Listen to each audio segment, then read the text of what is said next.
एक चीज़ ये भी तो फैक्ट है कि कश्मीर में हालात जो हैं वो सुधर गए हैं। पहले होते थे पत्थरबाजी, हड़ताल, स्ट्राइक्स वगैरह, उसमें तो कम से कम फ़र्क पड़ रहा है। क्या इस चीज़ को आप मानते हैं? देखिए, आप ये क्या फॉर द फर्स्ट टाइम हुआ है कि कश्मीर में हालात ठीक हो गए? लेट्स होप जो अभी हालात हैं ऐसे हालात रहें। मेन जो बात है तिरंगा की, आपने देखा जब 14 अगस्त होते थे वहाँ पे पाकिस्तान के झंडे लहराए जाते हैं, मगर आज 2-3 साल से ये हो रहा है कि वहाँ पे तिरंगा हर जगह लहराया जाता है। लाल चौक से लेकर हर गली कूचे में तिरंगा लहराया जाता है। इसका तो कम से कम श्रेय जाना चाहिए आप मुझे। देखिए, आप मैं हम कोई इस चीज़ को थोड़ी कोई हम इस चीज़ के खिलाफ हैं कि तिरंगा क्यों लहराया जा रहा है। आपको लगता है कि आने वाले के मतलब इलेक्शन हो सकते हैं और कितनी देर में हो सकता है? आपका कोई अंदाज़ा या कोई ऐसा एनालाइज करते हैं कि इलेक्शन होंगे? देखिए, मैं तो इस चीज़ को कब मैं पिछले 4 साल से कह रहा हूँ कि इलेक्शन नहीं होंगे। एक सियासतदान, कानूनदान और साथ में एक पत्रकार भी। जी, हम बात कर रहे हैं हमारे जाने माने सियासतदान फिरदौस साहब टाक की, जो एक पत्रकार होने के साथ साथ में एक कानूनदान भी हैं, एक एडवोकेट भी हैं और सियासतदान भी हैं। आज का जो सियासी जो उथल पुथल है यहाँ जम्मू कश्मीर में, उन्हीं विषयों पे बात करने के लिए हम फिरदौस साहब से बात करेंगे। वो साथ ही साथ पीडीपी के भी एक बहुत बड़े नेता है। आइए जानने की कोशिश करेंगे कि आज का जो सियासी माहौल है वो किस करवट बैठता है और किस करवट बढ़ेगा ये आगे। फिरदौस साहब, यंग बाइट्स में आपका स्वागत है। बहुत बहुत शुक्रिया। फिरदौस साहब, पहले हम पीडीपी को लेकर सवाल नहीं करें, पहले हम एक कानूनदान भी हैं आप, सियासतदान और पत्रकार भी है। सबसे बड़ा यह है कि पत्रकार भी हैं आप। जो आज के सियासी हालात हैं जम्मू कश्मीर के, खासकर हम जम्मू की बात करेंगे क्योंकि आप भी जम्मू से ही बिलोंग करते हैं, मैं भी जम्मू से ही बिलोंग करता हूँ। जो आज के हालात हैं जम्मू के, उसके बारे में आप क्या कहना चाहते हैं?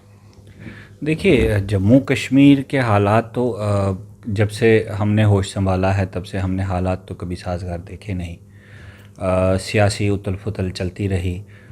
मिलिटेंसी का दौर आया, मिलिटेंसी आई, मिलिटेंसी कम हुई, मिलिटेंसी ख़त्म हुई, फिर मिलिटेंसी रीइमर्ज हुई। लेकिन जो आज का दौर है, यकीन मानिए कि मेरी भी अपनी ज़िंदगी में या मेरे जो जितना भी मेरा शऊर है उसमें मैंने इतनी अनसर्टेनिटी ज़िंदगी में कभी नहीं देखी है। इतनी मायूसी लोगों में कहीं नहीं देखी है। और सबसे बड़ी प्रॉब्लम ये है कि जो हिज़्ब इक़्तिदार है, जो लोग इस वक्त इक़्तिदार में बैठे हुए हैं, जिनसे एक्सपेक्टेशंस ये हैं कि वो लोगों के लिए काम करें, लोगों के इंटरेस्ट के लिए काम करें, जम्मू कश्मीर के इंटरेस्ट के लिए काम करें। ये फॉर द फर्स्ट टाइम ये मुझे देखने को मिल रहा है कि जो लोग इक़्तिदार में बैठे हैं उन्हें ही नहीं पता कि फ्यूचर कोर्स ऑफ एक्शन क्या है। Hit and trial methods adopt किए जा रहे हैं। कुछ चीज़ें की जाती है, उनका रिएक्शन देखा जाता है। अगर रिएक्शन ज़्यादा ख़राब हुआ, थोड़ा उसको बैक फुट पे रखा जाता है, फिर कोई नया डिक्टेट लाया जाता है, उसको इम्प्लीमेंट करने की कोशिश की जाती है। सभी जितने भी गवर्नमेंट सेक्टर है उनको बिज़ी करके रखा जाता है, कभी एक ऑर्डर को इम्प्लीमेंट करने के लिए, कभी दूसरी स्कीम को इम्प्लीमेंट करने के लिए। और जो ग्राउंड पे आम इंसान है, जो जम्मू कश्मीर के जर्नल मासेस हैं, वो मायूसी का शिकार है, वो प्रॉब्लम्स में दो चार है। उनके इश्यूज़ का रेजोल्यूशन का कोई मैकेनिज़्म ही नहीं है। जो हमारे लेफ्टिनेंट गवर्नर हैं वो चीफ मिनिस्टर तो नहीं बन पाए, लेकिन मोदी जी ने उनको बादशाह की तरह जो है जम्मू कश्मीर में बिठा दिया। चीफ मिनिस्टर से कम दर्जे में पोस्ट होने के बावजूद भी he is working more than a chief minister in Jammu and Kashmir. और जो ग्राउंड का अमला है, जो ऑफिसरान हैं, जो डिस्ट्रिक्ट कमिश्नर्स यहाँ पे इस वक्त तैनात हैं, आप ग्राउंड में जाइए, आप किसी भी डिस्ट्रिक्ट में जाइए और आपको ये महसूस होगा कि वो as a deputy commissioner, district collectors, development commissioners की तरह काम नहीं कर रहे हैं, बल्कि जैसे पुराने सिस्टम में एक तरीका होता था कि बादशाह होता था और बादशाह की तरफ से गवर्नर्स अपॉइंट होते थे, वो अलग अलग जगहों पे गवर्न करते थे। तो बिल्कुल वैसा ही निज़ाम आपको इस वक्त जम्मू कश्मीर के मुख्तलिफ इलाकों में देखने को मिलेगा। सर, आपने देखा पिछले दिनों काफ़ी मतलब 2-4-5 महीने से बहुत से डिसीजन ऐसे आए जिसमें लोगों ने मुखालफत की, मगर हमने देखा कि बीजेपी बिल्कुल खामोश रही। जो स्टेट की बीजेपी है, इसकी वजह आप क्या कहना चाहते हैं? क्या वजह हो सकती देखिए, मैं स्टेट की बीजेपी को तो पॉलिटिकल पार्टी मानता ही नहीं। आप देख लीजिए, ये सारे जितने भी लोग स्टेट भारतीय जनता पार्टी में हैं, with due respect to all of them, बहुत सारे उनमें से मेरे दोस्त भी हैं, लेकिन I don't consider them to be politicians. वो ग्राउंड से जुड़े ही नहीं थे कभी। They were good in street battles. वो हड़तालें उनसे करवा लीजिए, उनसे नारे लगवा लीजिए, उनसे पुतले फंकवा लीजिए। उनकी पॉलिटिक्स आप जम्मू कश्मीर में 47 से लेकर 2014 तक देख लीजिए। भारतीय जनता पार्टी का like across the country, Jammu Kashmir में भी उनका एक स्पेसिफिक रोल था।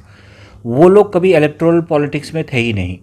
वो तो एक वेव आई, मोदी जी के नाम पर उन लोगों को वोट पड़ा, उन लोगों को किसी ने वोट डाला ही नहीं। तो आप उनसे एक्सपेक्ट कैसे कर सकते हैं कि वो आपको रिप्रेजेंट करें? They are not your representatives. जिन लोगों, जिस कॉन्स्टिट्यूंसी में भारतीय जनता पार्टी का एमएलए चुन के भी आया, उस कॉन्स्टिट्यूंसी के मुझे लगता है 60% लोग तो उसको जानते भी नहीं थे। अब मैं खुद जानता हूं कि हमारे चिनाब वैली में एक जगह पे जो भारतीय जनता पार्टी के लोग ग्राउंड पे काम करते भी थे, लेकिन वो किसी एक गांव, एक मोहल्ले तक महदूद थे। अचानक से जब 2014 का इलेक्शन आया तो एक शख्स जो है, जो फोटो स्टेट की दुकान चलाता था, उसे निकाला, उसको इलेक्शन लड़ाया गया, वो इलेक्शन जीत के एमएलए बन गया। अब आप बताइए, जो शख्स अपने कॉन्स्टिट्यूंसी में भी कहीं नहीं फिरा है, वो लोगों को रिप्रेजेंट कहाँ पे करेगा? और मैं बार बार इस चीज़ को दोहराता हूँ कि ये भारतीय जनता पार्टी के जम्मू कश्मीर के जो लोग हैं, एक तो गांधी जी के बंदर थे, ये मोदी जी के बंदर है। इन्हें ना कुछ दिखाई देता है, ना ये सुनाई देता है, और ना ये बोलने की क्षमता रखते हैं। ये सिर्फ इनको पहली बार ज़िंदगी में पीएसओज मिले हैं, सरकारी गाड़ी मिली है, सरकारी कोठियाँ मिली है, और कभी वीएलडब्ल्यू, जीआरएस या कभी टीचर का कहीं ट्रांसफरिंग पोस्टिंग भी कराने की क्षमता रखते हैं। और जिनकी टॉप लीडरशिप है जम्मू कश्मीर में भी, वो कुछ बिजनेसमैनों के साथ मिलकर जो है वो पार्टनरशिप करके ज़मीनों का, प्रॉपर्टी का बिजनेस कर रहे हैं। ये उसी तक महदूद है, इससे ज़्यादा लोगों को भी उनसे एक्सपेक्टेशन नहीं रखनी चाहिए। सर, बीजेपी का एक मतलब जब उन्होंने 370 और 35A को हटाया स्टेट से, उनका साफ ये कहना था कि हमारा जो ये दफ़ा 370 और 35 से ये रियासत की तरक्की में रुकावट है, बेरोज़गार नौजवानों के लिए एक बहुत बड़ा मसला बनता जा रहा है दफ़ा 370। उसके बाद जब हटाया गया तो आप अभी तक हम देख रहे हैं, आप भी देख चुके हैं कि आप सियासतदान भी है, पत्रकार भी है। क्या लगता है कि आपको तरक्की हुई, वो जो तरक्की वो चाहते, हालात ठीक हुए? आप क्या कहना चाहते हैं?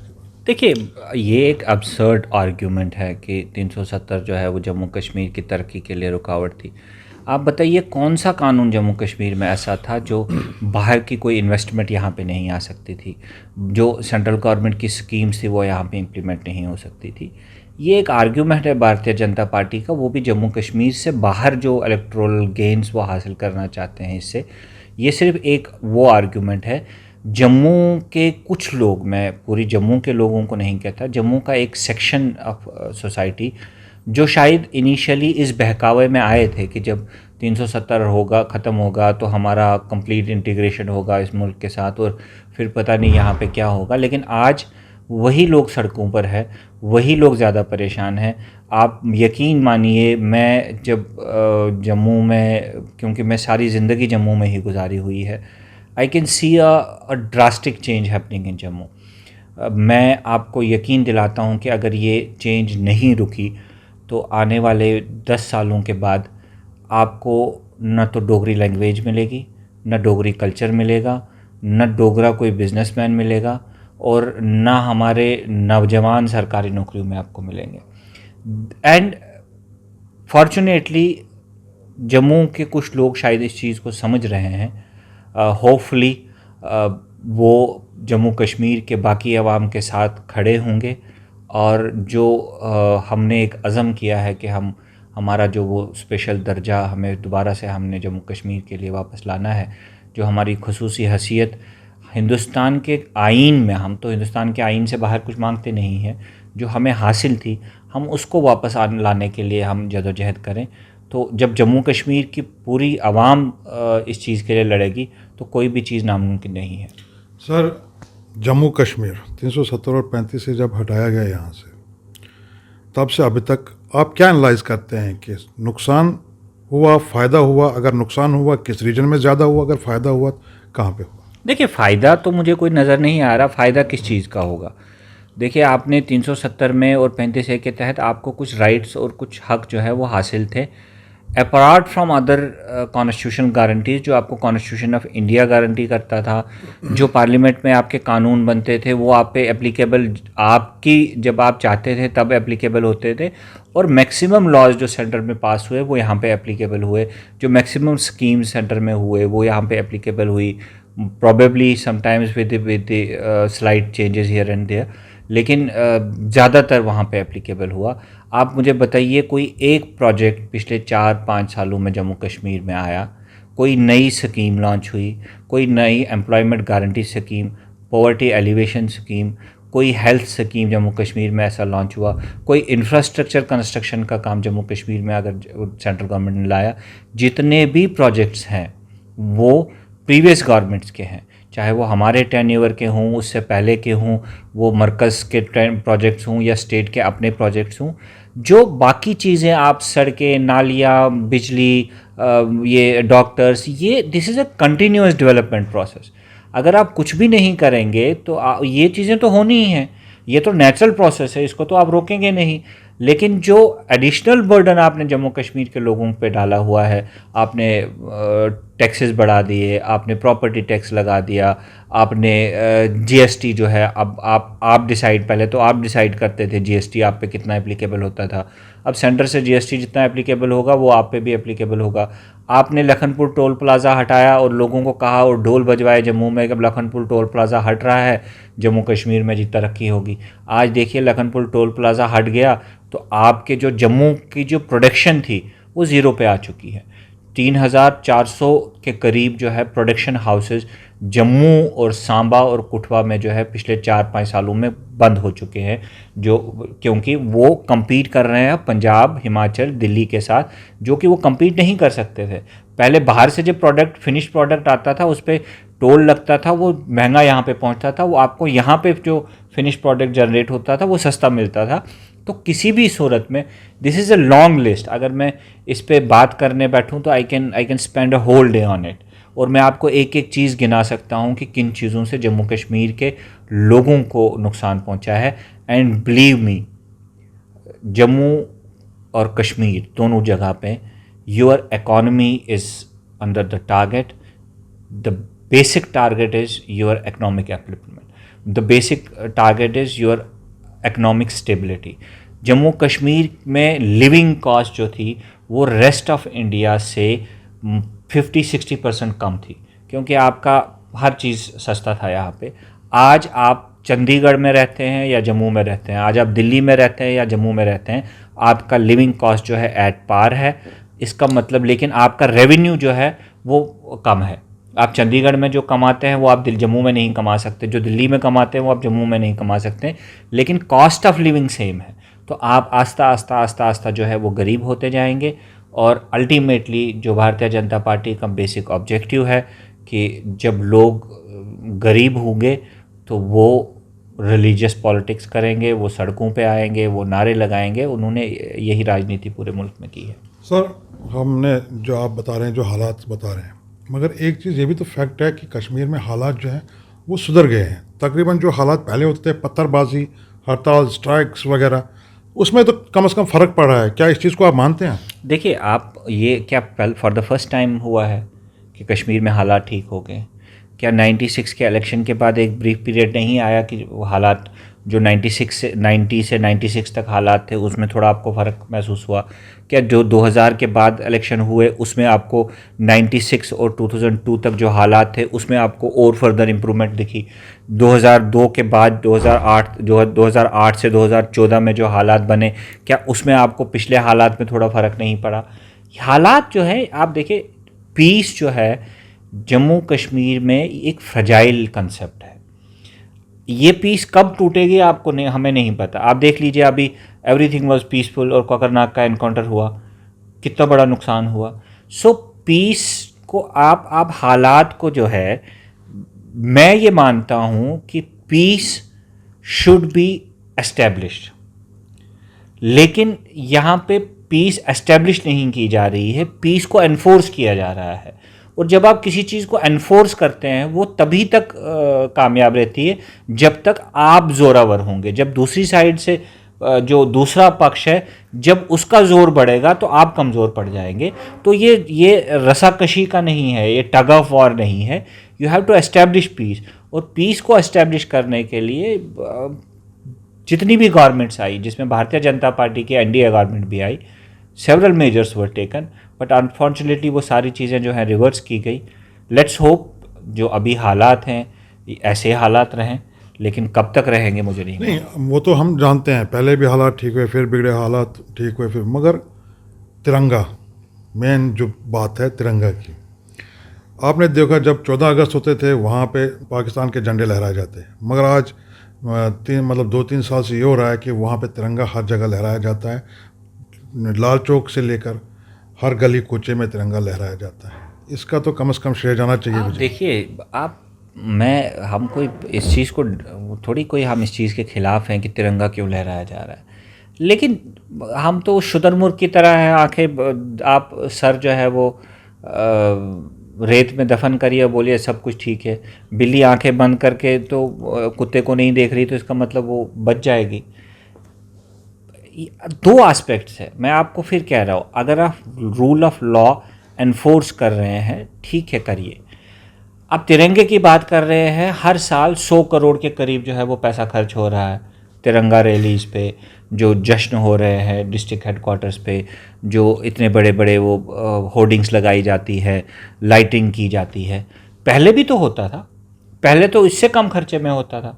अब इतना खर्चा करके जब आप गवर्नमेंट इतना पैसा पुश कर रही है तो आपको ये चीज़ें तो नज़र आएंगी ना। पहले तो आपको ये सब करने की ज़रूरत ही नहीं थी। आपको आपके क्या पहले डिस्ट्रिक्ट हेडक्वार्टर्स पे या ब्लॉक हेडक्वार्टर्स पे, तहसील हेडक्वार्टर्स पे झंडे नहीं लगते थे और लोग अपनी मर्ज़ी से लगाते थे। आज आप ये है कि आज आप रैलीज़ निकालते हैं, आप 20 एसपीओज लगाते हैं, 20 सीआरपीएफ वाले लगाते हैं, 50 सरकारी कर्मचारी लगाते हैं, 10 वॉलंटियर ऑर्गेनाइजेशंस लगाते हैं, 20 पॉलिटिकल वर्कर्स लगाते हैं और एक रैली की शक्ल में देखते हैं कि देखो जी इससे क्या हुआ। आप मुझे बताइए इसका जम्मू कश्मीर में असर क्या है। भारतीय जनता पार्टी को इस चीज़ का फ़ायदा है, मैं मानता हूँ। वो दिल्ली में, वो बिहार में, वो यूपी में, वो महाराष्ट्र में, वो मध्य प्रदेश में लोगों को बता सकते देखो जी हमने कश्मीर के लोगों को झंडा उठवाया, हमने ऐसे हालात बनाए कि उनको झंडा उठाना पड़ा। लेकिन मुझे इसका फ़ायदा क्या है? झंडा तो मेरे घर पे झंडा लगा हुआ है, लेकिन आपके मेरे घर पे झंडा लगाने से मुझे या मेरे नौजवानों को, मेरे मोहल्ले वालों को, मेरे जम्मू कश्मीर के लोगों को इससे क्या फ़ायदा मिला?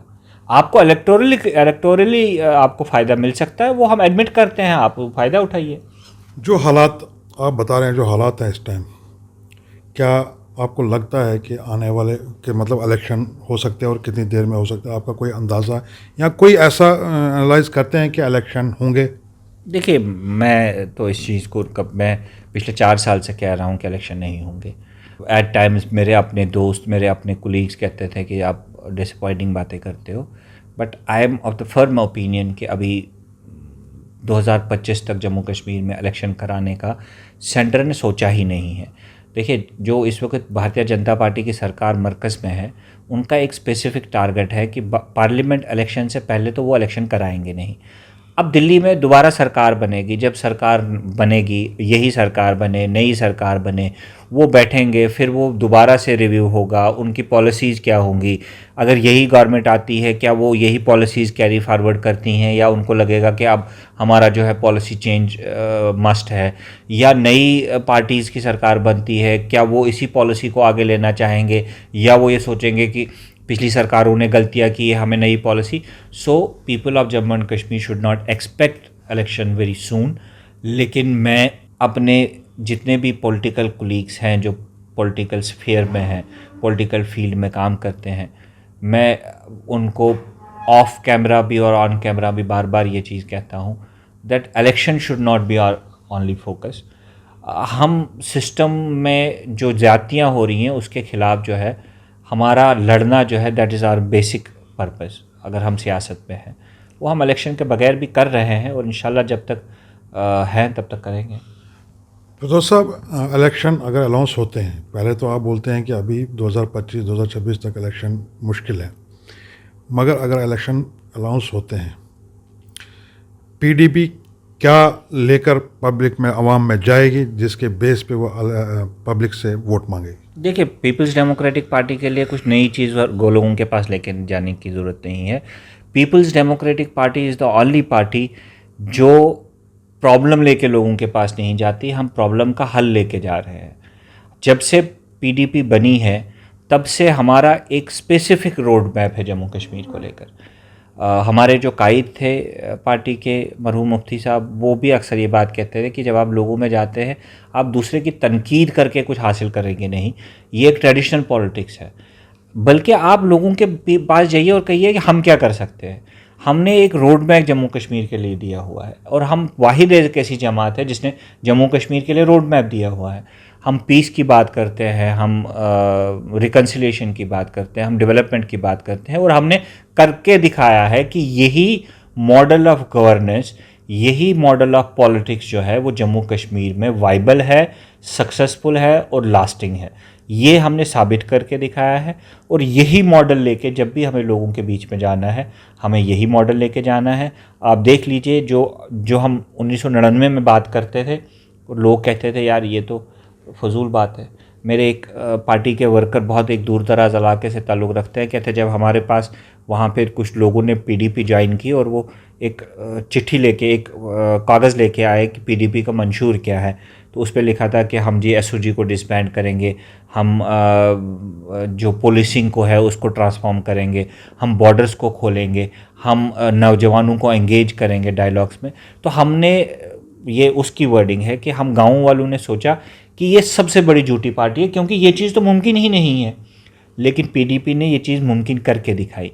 आज देख लीजिए आप, बाकी पॉलिटिकल पार्टीज़ भी अगर जम्मू कश्मीर के जो प्रॉब्लम्स हैं उनका रेजोल्यूशन ढूंढते हैं, तो आज भी वही 5-6 जो पॉइंट्स पीडीपी की तरफ से दिए गए हैं, उन्हीं पॉइंट्स में वो हल ढूंढा जाता है। आप देख लीजिए, मीरवाइज़ उमर साहब अभी 4 साल के बाद अभी उनको दोबारा से मस्जिद में नमाज़ पढ़ने की इजाज़त दी गई, और अपने खुतबे में जब उन्होंने जम्मू कश्मीर की जो करंट सिचुएशन है इसको बाहर निकालने के लिए जब उन्होंने फार्मूला दिया, तो उन्होंने क्या कहा, वही कि हमें बातचीत करनी चाहिए, हमें नौजवानों से रिकन्सिलिएशन करनी चाहिए, गन वॉर वायलेंस जो है ये कोई सलूशन नहीं है।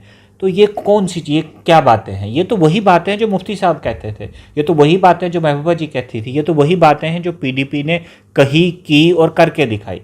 और हमारे पास तो रोड मैप ही रोड मैप है। हम दोबारा जब भी जाएंगे लोगों में, हम यही रोड मैप लेके जाएंगे। शुक्रिया आपका। बहुत बहुत शुक्रिया। ये थे फिरदौस साहब टाक, जो पीडीपी के भी एक नेता हैं। उसके साथ साथ मैंने पहले भी बताया कि एक कानूनदान भी है और पत्रकार भी है। आपने इनके विचार सुने, कैसे लगे? क्या आप इनकी बातों से सहमत हैं? कमेंट्स में ज़रूर बताएं। कैमरामैन इंद्रजीत के साथ यासीन मीर, यंग बाइट्स, जम्मू।